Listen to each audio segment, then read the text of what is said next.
வேணாம் அது இருக்காது.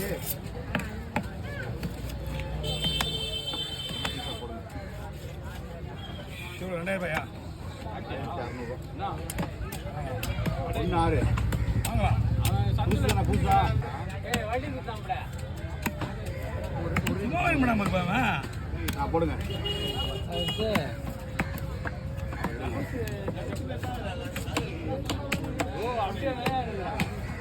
அந்த பென்சில் இருந்து பாப்பா போயிரு அதே மாதிரி தான்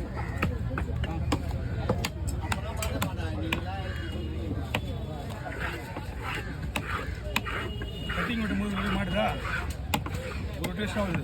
அதெல்லாம் குழம்புங்க. மீன் வாங்குவா. ஏற்கனவே மீன் இருக்கு. என்ன மீன்? நம்ம மீன் தானே வாங்க. நீ யாரை பார்த்து மீன் வாங்குவாங்க? ஏன்பா ஒரு கஷ்டப்பட்டுவாங்க.